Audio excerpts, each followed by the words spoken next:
I have one more before John's going to finish up with Bo. You're the only man to have played in both a Major League All-Star game as well as an NFL Pro Bowl.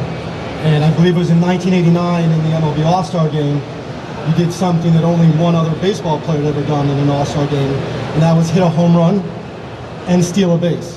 The other guy's name, if you've ever heard of him, was Willie Mays, and the other man's name is Bo Jackson. What was that night like for you to do those two things? It was super. Just from the standpoint that, not from the game standpoint, but I was in the dugout with other baseball greats. Wade Boggs, Kirby Puckett, Don Mattingly. I could just name them on and on and on and on. And it was just exciting for me to be in the dugout with these guys, because usually those guys are either beating up on my team or my team's beating up on them. And now we're beating up on the National Leaguers, which made it all the fun, made everything just super. And knowing that that was the only baseball game on that night gave me pleasure in that I was able to perform and not only represent the American League, but I was representing the people in Kansas City, the people where I went to college in Auburn, the people in my hometown, Bessemer, Alabama, and the people of the state of Alabama. So it gave me great pleasure to be that. And another thing, the only two guys that have done what you said, hit a home run and steal a base, are both from the state of Alabama. Excellent. There you go. Love it. A little plug for Alabama. Yeah. Hey, let's take some questions now from the audience here. We've got some. Yeah.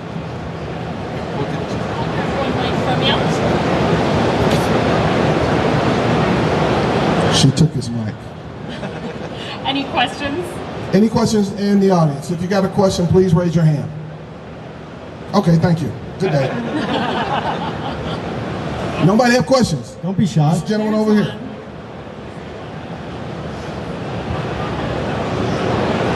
I was just wondering why did you decide to go to Auburn instead of Alabama?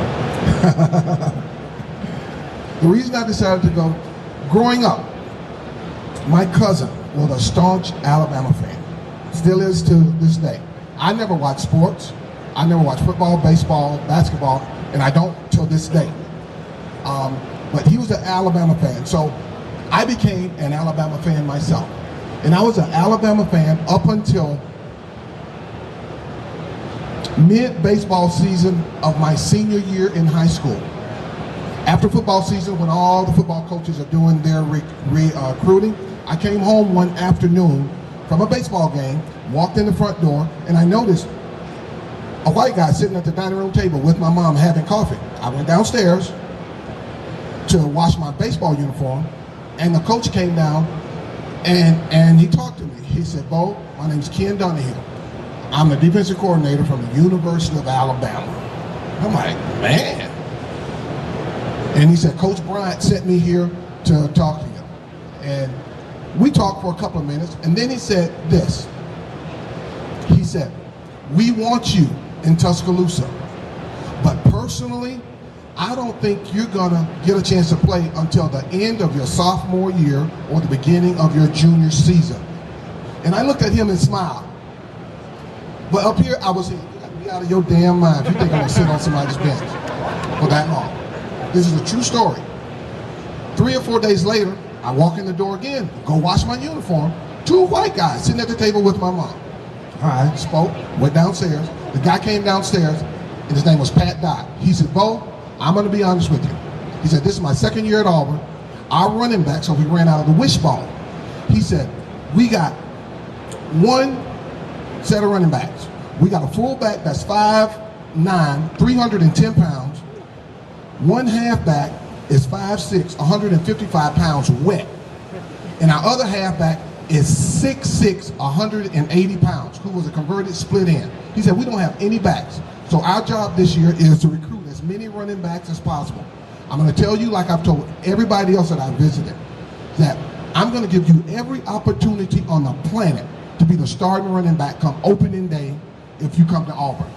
He said, "We need you. I'm not going to lie. We need you."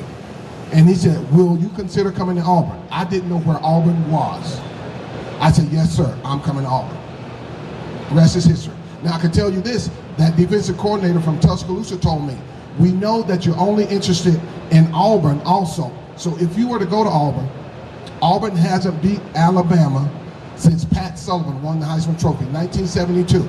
And then he made the statement of saying, and you will never beat Alabama.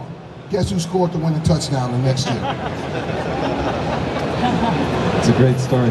And it's not that I'm anti-Alabama, because we both represent the state very well. And if you notice, we're the only two SEC teams ranked in the top 10 right now, Alabama and Auburn. And I root for Tuscaloosa when they're not playing Auburn. And I only root for Auburn every week. And another question over Yes. here, Bo. I know Jerry Reinsdorf back in the early 90s gave you a shot coming back. How hard was going through the hip replacement and trying to play at an extra level than Bo Jackson did in the past and make it happen in the future? But I was there in '93 when you hit that opposite field home run in the game that clinched the division. So. Well, with me, it wasn't hard at all. I'm a firm believer in that God put obstacles in everybody's path. I call them speed bumps in my road of life.